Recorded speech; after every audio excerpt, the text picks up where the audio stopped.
नमस्कार. विद्यार्थ्यांचा MITमध्ये railway engineering कॉलेजमध्ये राज्यातून आणि मराठवाडा विदर्भातून स्थानिक विद्यार्थ्यांचा वाढता कल यामागचं काय रहस्य आहे ते आज आपण जाणून घेणार आहोत. MITचे प्रिन्सिपॉल डॉक्टर मधुकर लेंगरे आणि TPO विठ्ठल जगताप सर यांच्याकडनं. नमस्कार सर. नमस्कार. आज जो विद्यार्थ्यांचा रेल्वे इंजिनिअरिंगकडे वाढता कल दिसतोय, तर सर्वात प्रथम रेल्वे इंजिनिअरिंग म्हणजे काय? सर, आपलं जे कॉलेज आहे MIT college of railway engineering हे honourable doctor Vishwanath Karad sir यांनी 2017 साली सुरू केलं. आपलं जे कॉलेज आहे हे सोलापूर विद्यापीठाच्या अंतर्गत येतं. मेन आपल्याकडे 4 मेजर ब्रँचेस आहेत: मेकॅनिकल, सिव्हिल, कॉम्प्युटर आणि EMTC. आणि यामध्ये रेल्वे इंजिनिअरिंग हा व्हॅल्यू ॲडेड कोर्स आपण देतो. एक्झॅक्टली होतं असं की आजचा जर आपण सर्वे बघितला मार्केटचा, सप्लाय डिमांडचा जर गॅप बघितला, तर त्याच्यामध्ये असं आहे की जो सप्लायड प्रॉडक्ट आहे तो जो इंडस्ट्रीला एक्सपेक्टेशन्स हा कमी प्रमाणात मिळतो, स्पेशली कोर ब्रँचेसचा विचार करता.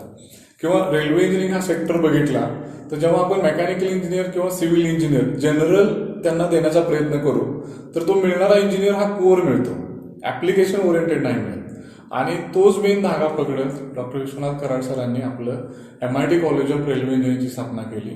आणि रेल्वे इंजिनिअरिंग सेक्टर्समधल्या ज्या काही कंपन्या आहेत, ज्या सेंट्रल गव्हर्नमेंटसाठी किंवा प्रायव्हेट सेक्टरसाठी किंवा मेट्रोसाठी ज्या काम करत असतात, त्यांना एक ऍप्लिकेशन ओरिएंटेड इंजिनियर्स, मग या कोणत्याही ब्रँचेसचा असेल तो इझिली अवेलेबल होईल आणि तो इंजिनियर्स प्रोव्हाइड करण्याचं काम आपण देत असतो. यामध्ये विद्यार्थ्यांना फायदा असा होतो की मेजर या ज्या 4 ब्रँचेस आहेत त्या 4 ब्रँचेसपैकी कोणत्याही ब्रँचमध्ये त्यांनी ऍडमिशन घेतल्यानंतर त्यांना जे कोर ब्रँचेस आहेत आणि कोर प्लेसमेंट्स आहेत तिथेही फायदा होत असतो. आणि ज्या काही गव्हर्नमेंट सेक्टरच्या अपॉर्च्युनिटी आहेत स्पेशली रेल्वेमधल्या तिथे फायदा होतो. आणि प्लस ज्या प्रायव्हेट सेक्टर्समधल्या कंपन्या आहेत तिथेही फायदा होत असतो. विद्यार्थ्यांसाठी म्हणजे MITनी विद्यार्थ्यांच्या भविष्यासाठी काय विचार केलेला आहे आणि तुमच्या कॉलेजची वैशिष्ट्य काय, किंवा तुमच्या MITमध्येच विद्यार्थ्यांनी काय ऍडमिशन घ्यायला पाहिजे?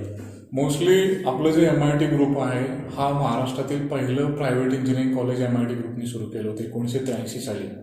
आणि जे काही नवनवीन प्रोजेक्ट्स किंवा प्रावीण्य जे मिळवलेलं आहे आतापर्यंत मागच्या 38 वर्षांमध्ये आपल्या MIT ग्रुपनं, तर त्यामध्ये विद्यार्थ्यांची जी काही एम्प्लॉयबिलिटी, जे आपण नोकरी हा मेजर फॅक्टर आपण विद्यार्थ्यांना मागच्या 38 वर्षापासून करत असतो. त्याप्रमाणेच आपण पुण्यामध्ये MIT WPU असेल, MIT UA असेल, MIT आळंद असेल आणि आपला MIT college of railway engineering इथं सुद्धा आपण विद्यार्थ्यांना दिलं जाणार अकॅडमिक्स थ्रू रिसर्च आणि स्पेसिफिकली ऍप्लिकेशन ओरिएंटेड, ज्यामुळं त्या विद्यार्थ्यांचे जे मिळणारे प्लेसमेंटचे चान्सेस असतात किंवा एखाद्या विद्यार्थ्याला पुढे जाऊन एंटरप्रेनर व्हायचं असेल तर त्याचेही चान्सेस वाढत असतात. आणि काही विद्यार्थ्यांना गेट सारखी एक्झाम, GRE असेल, TOEFL असेल, LTIS असेल किंवा CET असेल, MBA कुणाला करायचं असेल, तर अजून एक सांगतो सर्वेमध्ये की 90 ते 95% विद्यार्थी हे मोस्टली जॉबसाठी प्रेफरन्स देत असतात, जे प्लेसमेंट्स आपण असं म्हणतो. आणि 5 ते 6% विद्यार्थी हे एंटरप्रेनरला पण प्रोत्साहित असतात. आणि 3 ते 5% विद्यार्थी हे हायर स्टडीसाठी पण असतात. मग त्याप्रमाणे विद्यार्थ्यांना आपण घडवण्याचा प्रयत्न करत असतो. इनिशियल लेवलला जेव्हा ते सेकंड इयर कम्प्लीट करून थर्ड इयर येत असतात तर त्यावेळेस त्या विद्यार्थ्यांचे VBOX थ्रू आपण त्यांना फाइंड आउट करतो, सेग्रिगेशन करतो आणि त्याप्रमाणे त्याचे इन्साइट्स द्यायचा प्रयत्न करत असतो. ह्या गोष्टी देत असताना विद्यार्थ्यांना बाकीच्या ज्या गोष्टी लागत असतात, फॉर एक्झाम्पल प्रॅक्टिकल ओरिएंटेड जे लर्निंग म्हणतो, कारण ऍट द एंड मार्केटला जो इंजिनियर पाहिजे आहे त्याला फक्त थिअरॉटिकल न येता प्रॅक्टिकल नॉलेज असणं आवश्यक आहे. तर त्याकरता लागणाऱ्या लॅब्स, मग कोर ब्रँचेस असतील किंवा IT ओरिएंटेड असतील तर त्या लॅब्स किंवा त्या डिग्री घेतल्यानंतरही प्रॅक्टिकलसाठी त्यांना 1 वर्ष 2 वर्ष दुसरीकडे जावं लागतं. राईट. तर ते लर्निंग आहे, त्यासाठी लागणारी जी सामुग्री असेल तर ते सगळं प्रोव्हाइड करतो. आमच्या वर्कशॉपमधून जे मिळणारे मेकॅनिकल ब्रँचेससाठी ज्या सर्व ज्या काही लॅब सेट केलेल्या आहेत किंवा IT साठी केलेल्या लॅब्स असतील, इंटरनेट कनेक्शन असतील, लेटेस्ट कॉन्फिगरेशनचे मशीन्स असतील, हे त्या विद्यार्थ्यांना दिले जातात, जेणेकरून इंडस्ट्री ओरिएंटेड नॉलेज हे मॅक्सिमम कसं मिळेल ह्याचा एक विचार आपण करतो. दुसरी गोष्ट, थर्ड इयरमध्ये गेल्यानंतर किंवा फायनल इयर सेमिस्टरला बिफोर त्यांच्या प्लेसमेंटच्या अगोदर विद्यार्थी मोस्टली इंटर्नशिपला जावेत, जेणेकरून तिथे परत एकदा त्यांना जे इंडस्ट्री ओरिएंटेड नॉलेज आहे किंवा मिळणं गरजेचं आहे. तर त्याकरता आपण रेल्वेचे जे वर्कशॉप आहेत, मग कुर्डुवाडी असेल, लोकोशेड पुण्यामध्ये असेल, मुंबईला असेल किंवा गुजरातमध्ये वापीस असेल, तर असे वेगवेगळ्या जे काही वर्कशॉप्स आहेत किंवा इंडस्ट्रीज आहेत तिथं आपण विद्यार्थ्यांना पाठवत असतो. तर त्यांचं नॉलेज त्याप्रमाणे गेन करत असतात. इव्हन रिसेंटली कोरोनामध्ये सुद्धा बऱ्याच विद्यार्थ्यांनी ऑनलाईन इंटर्नशिप कंप्लीट केलेल्या आहेत आणि बिफोर कोरोना सुद्धा बरेच विद्यार्थी हे प्रॉपर वर्कशॉपमध्ये जात असतात, त्याचे ते ट्रेनिंग घेत असतात आणि रेग्युलर सब्जेक्ट शिकत पण असतात. तर अशा बऱ्याच गोष्टी म्हणजे विद्यार्थ्यांना ॲज अ इंजिनियर्स म्हणून घडवत असताना जे इन्साइट्स लागत असतात, जे अकॅडमिक्स पाहिजे आहे, म्हणजे रेग्युलर अकॅडमिक्सपेक्षा इंडस्ट्रीला एक्सपेक्टेड असणारा अकॅडमिक्स आहे ते सुद्धा आपण देत असतो, जेणेकरून परिपूर्ण जो प्रॉडक्ट म्हणतो, इंडस्ट्रीला रेडी प्रॉडक्ट म्हणतो, तर तो आपण देतो. कारण आज जे युग आहे इंडस्ट्री 4.0, तर त्यांची एक्सपेक्टेशन्स तेच आहेत की बाबा मला फक्त CSE नको आहे, तर AI पण पाहिजे, ML पण पाहिजे, सायबर सिक्युरिटी पण पाहिजे. मेकॅनिकलचा विचार केला तर त्यांना रोबोटिक्स पण हवं आहे, EV पण हवं आहे. सिव्हिलचा विचार केला तर इन्फ्रास्ट्रक्चर पाहिजे, मिटिगेशन पाहिजे, डिझास्टर मॅनेजमेंट पाहिजे. ANTCचा विचार केला तर IoT पाहिजे, सायबर सिक्युरिटी पाहिजे, नेटवर्किंग पाहिजे. तर हे जे ऑनर्स डिग्रीचे जे काही कोर्सेस आहेत हे सुद्धा आपण त्या विद्यार्थ्यांना देत असतो. मग जेणेकरून होतं असं की जो स्किल गॅप असण्याचा प्रयत्न म्हणजे होत असतो कधी कधी किंवा मिसिंग होऊ शकतो, तर तो मिस होऊ नये. तर तो जर मिस झाला तर विद्यार्थ्यांचे एक्सपेक्टेशन फुलफिल होत नाही. म्हणजे थेरी बरोबर विद्यार्थ्यांना प्रॅक्टिकल सुद्धा तुम्ही म्हणजे 100% त्याला द्यायचा प्रयत्न दिलेला करत आहे. असतो. पण आता विद्यार्थ्यांचा एक महत्वाचा प्रश्न असतो की डिग्री करताना त्यांच्या डोक्यात नेहमी पॅकेज असतं. पॅकेजबद्दल काय सांगता येईल? कसं आहे, जेव्हा आपण कोर कंपन्यांचा विचार करू तर जनरली साधारणपणे यांचं पॅकेज हे 3 लाख ते 18 लाखापर्यंत असतं मॅक्झिमम. पण जेव्हा IT सेक्टरचा आजचा जर विचार केला तर आज साधारणपणे 6 लाख हे ॲव्हरेज पॅकेज आहे, अप टू 42 लाख्सपर्यंत ते पण त्यांना मिळू शकतं. तर जे विद्यार्थी नॉर्मली आपण जे म्हणतो ना अबाउट द ॲव्हरेज विद्यार्थी आहेत, तर on the behalf of MIT core आपल्या विद्यार्थ्यांना मिळालेलं सुद्धा आहे. साधारणपणे 6 लाख ते 10 लाख पॅकेज मिळालेलं आहे. आणि जे कोर ब्रँचेस जे असतात जसे की आपण मेकॅनिकल म्हणतो, तर त्यावेळेस बॉश सारख्या कंपन्या सुद्धा इनिशियल फेजमध्ये मिनिमम 4 लाखाचं पॅकेज देत असतात. आणि इन्फोसिस, TCS या ज्या कंपन्या आहेत ज्या आपल्याकडे पण रिक्रुटमेंट करतात आणि टायर 1 आणि टायर 2 मध्ये पण करत असतात, तर त्या सुद्धा कंपन्या आता जी 2022ची बॅच आहे तर त्यांना 6 लाख, 6.5 लाख, 8 लाख हे पॅकेजेस त्यांना दिलेले आहेत. तर आपल्या कॅम्पसचा विचार केला MIT कोरचा तर 6 लाख हे ॲव्हरेज पॅकेज आहे, 12 लाख हे हायेस्ट पॅकेज आहे. पण मिनिमम आम्ही 3.5 लाखापर्यंत विद्यार्थ्यांना पॅकेज कसं मिळेल याचा परिपूर्ण प्रयत्न करत असतो. ऑनर्स विथ डिग्री म्हणजे काय आणि कोणकोणते? ऑनर्सचा कसं आहे, आज जेव्हा मार्केटचा मगाशी मी म्हटल्याप्रमाणे इंडस्ट्री 4.0चा जर विचार केला तर इंडस्ट्रीला एक रेग्युलर इंजिनियर नको आहे. म्हणजे रेग्युलर इंजिनियर कसं आहे मार्केटमध्ये इझिली अवेलेबल आहे. पण रेग्युलर इंजिनियरपेक्षा, कारण सगळ्याच युनिव्हर्सिटी इंजिनियर प्रोड्यूस करत असतात, पण रेग्युलर इंजिनियरपेक्षा जर व्हॅल्यू ॲडेड ऑनर्स कोर्सचा जर इंजिनियर असेल, म्हणजे सपोज की CSEचा इंजिनियर आहे, कॉम्प्युटर सायन्स आणि इंजिनिअरिंग कंप्लीट केलेलं आहे, पण इंडस्ट्रीची रिक्वायरमेंट ही मशीन लर्निंगची पण आहे, तर त्या विद्यार्थ्यांचं CSE प्लस मशीन लर्निंगचं नॉलेज असेल किंवा एक मेकॅनिकलचा इंजिनियर आहे आणि त्याच्याबरोबर रोबोटिक्सचं नॉलेज आहे किंवा सिव्हिलचा इंजिनियर आहे आणि त्याला डिझास्टर मॅनेजमेंटचं पण नॉलेज आहे, एखादं धरण बांधायचं उद्या तर त्याला प्रिप्लॅन जर अगोदर डिझास्टर मॅनेजमेंटचं पण नॉलेज असेल तर त्याचा जो काही प्लॅन असेल, लेआउट असेल, तो त्यावेळेने विचार करून तो बांधू शकतो. मग हे जे ऑनर्स डिग्री जे आहेत तर प्रत्येक ब्रँचेससाठी आपण मिनिमम 4 ऑनर्स डिग्री देतो. जे विद्यार्थी सेकंड इयर कम्प्लीट करतात किंवा फर्स्ट इयरमधून जे सेकंड इयरला येतात आणि जे सेकंड इयरला ॲडमिशन आफ्टर डिप्लोमा घेत असतात, तर त्या विद्यार्थ्यांना आपण चॉईस देतो आणि त्याप्रमाणे ज्याचे एक्सपेक्टेशन्स आहेत, कुणाला सायबर सिक्युरिटी आवडतं, कुणाला नेटवर्किंग आवडतं, कुणाला IoT आवडतं, कुणाला डिझास्टर मॅनेजमेंट आवडतं, कुणाला EV आवडतं, कुणाला काही जणांना एनर्जी रिसोर्सेसमध्ये पण काम करायला आवडतं. तर ते विद्यार्थ्यांचा असणारा स्किल आणि विद्यार्थ्यांचा असणारा इंटरेस्ट आणि इंडस्ट्रीची असणारी डिमांड याप्रमाणे ते honours courses on the behalf of university आपण विद्यार्थ्यांना देत असतो. आता रेल्वे इंजिनिअरिंग कॉलेज पूर्ण भारतामध्ये किती आहे? रेल्वे इंजिनिअरिंग कॉलेजेस भारताचा म्हणजे आपल्या देशाचा जर विचार करायचा म्हटलं तर अंडर ग्रॅज्युएटमध्ये आपला प्रोजेक्ट हा पहिला येतो. कारण पोस्ट ग्रॅज्युएटचा जर विचार केला तर इंडियामध्ये बरेच असे इन्स्टिट्यूशन्स आहेत, IIT असेल, NIT असेल किंवा आपल्या पुण्यामध्ये COEP कॉलेज असेल, तर हे कॉलेजेस पोस्ट ग्रॅज्युएटचे बरेचसे प्रोग्राम रन करत असतात. पण हे सिमिलर प्रोग्राम आपण सुद्धा अंडर ग्रॅज्युएटमध्ये रन करतो. म्हणजे काय होतं की इंडस्ट्रीला सपोज रोलिंग स्टॉकचा इंजिनियर हवा आहे, जो सिव्हिलमध्ये येतो, जे आपण रोल डेव्हलपमेंटचं काम करत असतात, किंवा डिझाईनचं काम असतं मेकॅनिकलचं, ॲक्च्युअल बोगी डेव्हलपमेंटचं काम असेल, त्याला आपण रोलिंग स्टॉक्स अँड ऑपरेशन्स असं म्हणतो. किंवा जे ॲक्च्युली सिग्नलिंगचे काम चालतं, की जेणेकरून ट्रेनचे ॲक्सिडेंट होणार नाहीये, 100% होणारच नाहीये. किंवा आज जर विचार केला तर बघा, आपण सगळे जे काही ऑनलाईन चाललेलं आहे आजच्या डिजिटल युगामध्ये, रजिस्ट्रेशन करणे, रजिस्ट्रेशन कॅन्सल करणे, कन्फर्मेशन करणे, किंवा त्याच्यामधले जे पेमेंट रिटर्न करणे, ऑनलाईन पेमेंट करणे, याच्या सगळ्या फॅसिलिटी आहेत. म्हणजे प्रत्येक ब्रँचचा त्याचा स्कोप असतो. तर तो scope after completion of B it is किंवा बीटेक, इट इज बेटर की जेव्हा विद्यार्थी बीटेक परस्यू करत आहेत, तर तो स्कोप्स किंवा ती ऍप्लिकेशन जर विद्यार्थ्यांना आता शिकवली, तर जे काही रेल्वे इंडस्ट्री किंवा रेल्वे सेक्टर जो मार्केटमध्ये आहे, तर त्यांनाही इझिली वेल ट्रेन इंजिनियर मिळू शकतो. आणि इंडियामध्ये आपण फर्स्ट आहोत की जे अंडर ग्रॅज्युएटमध्ये हा कोर्स रन करतोय. साधारणपणे मार्केटचा जर विचार केला, पोस्ट ग्रॅज्युएटचा जर हा प्रोग्राम करायचा म्हटलं आफ्टर बीटेक, तर मिनिमम 3 ते 4 लाख रुपये मिनिमम फीज असते, तोही 11 मंथचा असतो.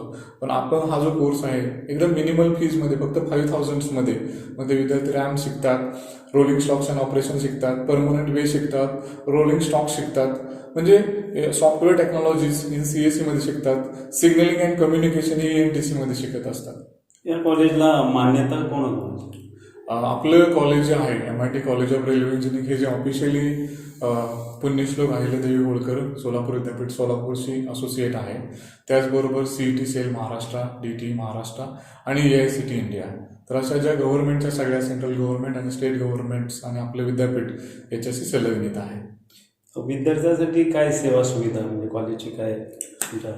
जेव्हा विद्यार्थी ऑन कॅम्पस असतात तेव्हा त्यांना जे हॉस्टेलची फॅसिलिटी, कारण मोस्टली कसं आहे, आपल्याकडे जे विद्यार्थी येतात हे बरेचसे मराठवाडा असेल, विदर्भ असेल, गुजरात आहे, MP आहे, तेलंगणा स्टेट आहे, किंवा UP या भागातून पण बरेचसे विद्यार्थ्यांचे आपल्याकडे ऍडमिशन्स आहेत. तर त्या विद्यार्थ्यांना, किंवा आता रिसेंटली राज्याच्या बाहेरून सुद्धा येस आणि आपल्या भागातून उस्मानाबाद असेल, लातूर असेल, तर हे बरेचसे, किंवा सोलापूर असेल, सातारा भागातून सांगली, MITला विशेष विश्वासार्हता दाखवली जाते विद्यार्थी. राईट. तर त्या म्हणजे काय विशेष काय सुविधा आहे? तर ह्यांना त्याकरता आपण आपल्याकडून हॉस्टेल दिलं जातं. जे काही हॉस्टेलच्या फॅसिलिटी असतात, त्यांना RO वॉटर जे म्हणतो आपण, जे ऍक्च्युअली जनरिक वॉटर न देता RO देतो, जेणेकरून त्यांच्या हेल्थची काळजी घेतली जाते. प्रॉपर मेस जे म्हणतो, एक्झॅक्टली हेल्दी फूड असायला हवं, जे हायजेनिक, जेणेकरून सगळी काळजी घेतली जातात. दुसरी गोष्ट म्हणजे की जे इंटरनेट, कारण आजचं जे डिजिटल युगमध्ये त्यांना इंटरनेट 100 MBPS रेल्वेची लाईन आपल्याकडे अवेलेबल आहे. जे इन्फ्रास्ट्रक्चर्स असायला पाहिजे, क्लासरूम असेल किंवा डिजिटलमध्ये जे चालणारे जे काय फॅसिलिटी आहेत. रिसेंटली आपण मायक्रोसॉफ्ट बरोबर असोसिएट झाल्यामुळे MS टीम थ्रू विद्यार्थ्यांचं जे टीचिंग लर्निंग मेथोडॉलॉजी असेल, किंवा त्यांच्या ज्या एक्झाम्स आहेत, पूर्णपणे ह्या ऑनलाईन, म्हणजे राईट अप्रोच ठेवून कशा कंडक्ट केल्या जातात. म्हणजे टीचिंग लर्निंगचं असेल, किंवा प्लेसमेंटसाठी सुद्धा त्यांच्या फर्स्ट राऊंडसाठी, सेकंड राऊंडसाठी ज्या लागणाऱ्या टेस्ट असतात, किंवा त्यांचे जे इंटरव्ह्यूसाठी जे लागणारी यंत्रसामुग्री जी म्हणतो आपण, तर ही सगळी आपल्याकडून कशी विद्यार्थ्यांना इझिली हे अवेलेबल करून दिली जाते. मग ह्या सुविधा जर दिल्या तर विद्यार्थ्यांचे जे काही एक्सपेक्टेशन्स असतात ते फुलफिल होत असतात. त्यांना म्हणजे जसं की बाकीच्या हुशार विद्यार्थ्यांना बाकीच्या शाळेमध्ये स्कॉलरशिप वगैरे दिली जाते, तसं आपल्या कॉलेजमध्ये आहे का? आपल्याकडे कसं आहे, आपली MITची स्कॉलरशिप्स आपण विद्यार्थ्यांना देत असतो. यामध्ये होतं असं की जे इंटेलिजंट विद्यार्थी आहेत, ज्यांना CETचा स्कोर 90%च्या अबव्ह आहे, 85%च्या अबव्ह आहे आणि 80%च्या अबव्ह आहे, तर त्यांना पण आपण अप टू 15,000 पर्यंत स्कॉलरशिप देत असतो. दुसरी गोष्ट असं आहे सर की आपलं जे कॉलेज आहे Tier 3 सिटीमध्ये येतं. म्हणजे बरेचशा विद्यार्थ्यांनाही मुंबई किंवा पुणे याच्या ठिकाणी जायला अवघड होतं, किंवा तिथला जो खर्च आहे तोही पेलत नाहीये. पण त्याच विद्यार्थ्यांना तेच दर्जेदार शिक्षण आपण Tier 3 मध्ये सुद्धा देऊ शकतो. आणि याचा ऍडव्हान्टेज विद्यार्थ्यांनी घेण्यासाठी, जे लोकल विद्यार्थी आहेत, स्पेशली बार्शीमधले किंवा आमच्या जामगावमधले, तर त्यांना अप टू 10,000 अशी स्कॉलरशिप देत असतो. किंवा जे काही विद्यार्थी आहेत की सोलापूर डिस्ट्रिक्टमध्ये, त्यांनाही अप टू 5,000 पर्यंत स्कॉलरशिप देत असतो. अजून एक सामाजिक बांधिलकी जपण्यासाठी आता रिसेंटली जो महामारी आपल्यावरती कोरोनाची आली होती, त्यामध्ये एखाद्याच्या विद्यार्थ्याच्या आई किंवा वडील जर डेथ झालेले असतील, तर त्यांची पूर्णपणे फी आपण माफ करत असतो. तर अशा वेगवेगळ्या स्कॉलरशिप्स जे काही सामाजिक बांधिलकी प्लस विद्यार्थ्यांचे शैक्षणिक दर्जा वाढवण्यासाठी ते देत असतो. दुसरी गोष्ट म्हणजे जे विद्यार्थी असेही असतील की ते belongs from the poor background आणि त्यांची खरंच हॉस्टेलला राहायची फी सुद्धा भरू शकत नाही, तर त्या सुद्धा विद्यार्थ्यांना अप टू 25,000 आपण हॉस्टेल फ्री ऑफ कॉस्ट देत असतो. बरेचसे विद्यार्थी गव्हर्नमेंट हॉस्टेलला सुद्धा राहत असतात, कारण परगावचे विद्यार्थी आहेत, गव्हर्नमेंटसाठी नेहमी काही हॉस्टेल्स अवेलेबल बार्शीमध्ये करून दिले आहेत मुलांना आणि मुलींना, तर तिथून पण आपण त्यांना बसची सुविधा केलेली आहे. बार्शी स्टँडमधून बसची सुविधा केलेली आहे. तर अशा सगळ्या सुविधा आपण मुलांना देत असतो. त्यांना सगळ्या म्हणजे त्यांच्या ज्या बुद्धीला वाहून किंवा चालना मिळण्यासाठी जे एक्स्ट्रा करिक्युलर जे ऍक्टिव्हिटीज आहेत, स्पोर्ट्स आहे, कल्चरल आहे, हे सगळे इव्हेंट्स त्याप्रमाणे ऑर्गनाईज करत असतो. आपण ड्रिलमेट नावाचा एक इव्हेंट ऑर्गनाईज करतो, जेणेकरून त्या विद्यार्थ्यांना पेपर प्रेझेंटेशन असेल किंवा त्यांचे डिझाईनचे कॉम्पिटिशन्स असतील, म्हणजे अदर दॅन रेग्युलर ऍक्टिव्हिटीज ज्या एक्स्ट्रा करिक्युलर ऍक्टिव्हिटीज आहेत त्या पण त्यांना आपण इन्साइट्स म्हणून प्रोव्हाइड करत असतो. आता रेल्वे इंजिनिअरिंग म्हणल्यानंतर साधारण विद्यार्थ्यांना वाटणार की आतमध्ये अभ्यासक्रम वेगळा असणार आहे किंवा डिफिकल्ट असणार आहे, तर काय अभ्यासक्रम काय असणार आहे? नाही, तसं काही नाही येते. ऍक्च्युअली जो इंजिनिअरिंगचा अभ्यासक्रम आहे, जो युनिव्हर्सिटीने डिफाईन केलेला असतो आपण, तर तोच अभ्यासक्रम जे कॉम्प्युटर सायन्स किंवा मेकॅनिकल ENTC आणि सिव्हिल या ब्रांचेसमध्ये जे विद्यार्थी शिकत असतात तोच अभ्यासक्रम आपण त्या विद्यार्थ्यांना देत असतो. त्याच्या व्यतिरिक्त हा रेल्वे इंजिनिअरिंगचा जो व्हॅल्यू ॲडेड आपण डिप्लोमा आहे 1 इयरचा, तर त्याच्यामध्ये पण ते विद्यार्थी जे त्यांच्या ब्रांचनुसार जे सिलेबस आहे तो अतिशय इझी आहे, फक्त ऍप्लिकेशन ओरिएंटेड आहे. जेव्हा हे विद्यार्थी समजा मेकॅनिकलचे विद्यार्थी तर मेकॅनिकलचं नॉलेज घेतल्यानंतर त्याचं ऍप्लिकेशन रेल्वेमध्ये कसं येतं, किंवा सिव्हिलचे विद्यार्थी आहे तर सिव्हिलचं पूर्ण नॉलेज घेणार, म्हणजे त्या डेव्हलप झाल्यामुळे इनडायरेक्टली ऍप्लिकेशन परत तो रेल्वेचंही शिकू शकतो.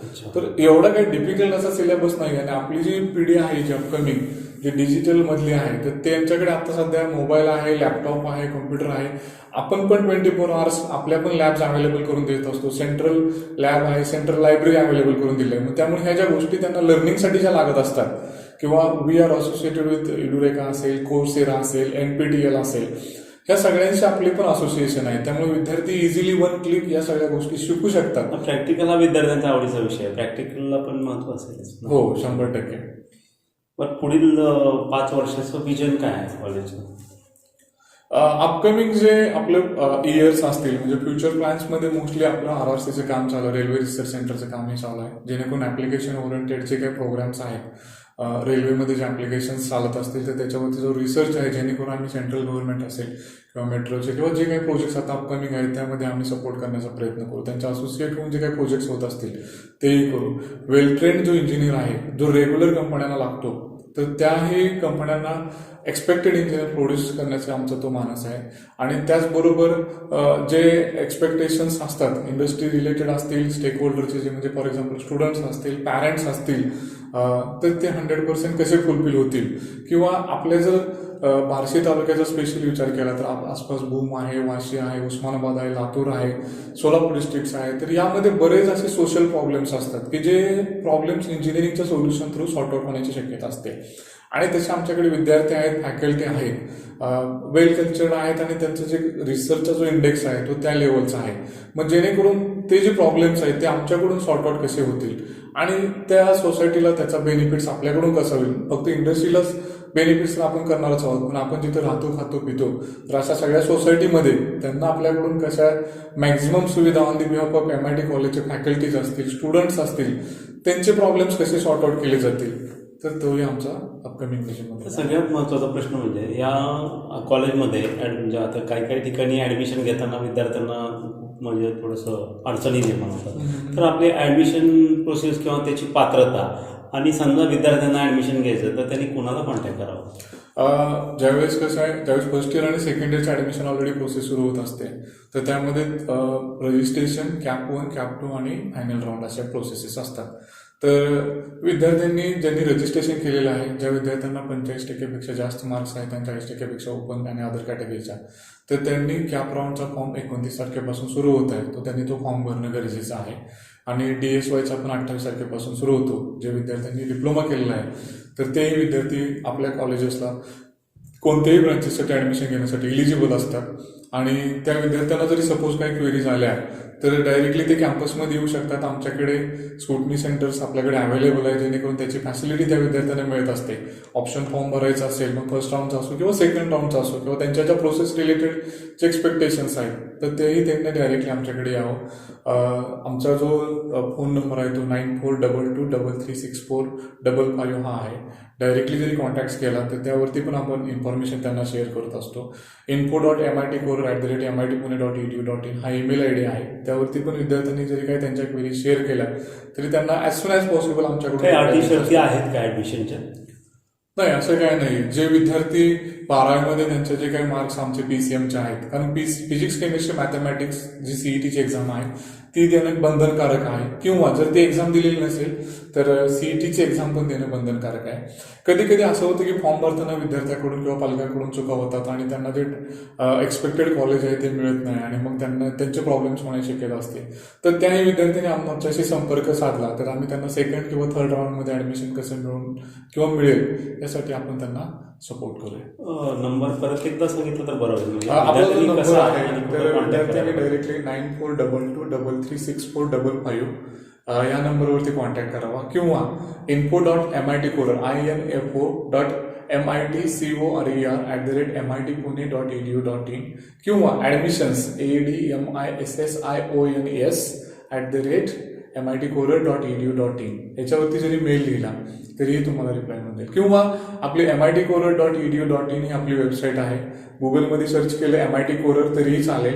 आणि आपले पेजेस पण आहेत. MIT कॉलेज ऑफ रेल्वे इंजिनिअरिंगचे फेसबुक पेज आहे, MIT कोरर बार्शी आपला यूट्यूब चॅनल आहे, आपलं लिंक्डइनचे पेज आहे, ट्विटरचे पेज आहे, त्यालाही तुम्ही फॉलो करा. या जे सगळे अपडेट्स आहेत ॲडमिशन प्रोसेस रिलेटेड किंवा MIT कोररबद्दल किंवा इंजिनिअरिंग प्रोसेसबद्दल किंवा करिअर गायडन्सबद्दल आपलं ऑफिशियली सेल इथे अवेलेबल आहे. तर त्याचा फायदा हे विद्यार्थी पालक घेऊ शकतात. प्रिन्सिपॉल बद्दल बरीच भीती असते विद्यार्थ्यांना, तर आज आपण प्रिन्सिपलला विचारूयात की विद्यार्थ्यांना काय आव्हान असेल तुमचं? आव्हान काय असेल विद्यार्थ्यांना? काय करा?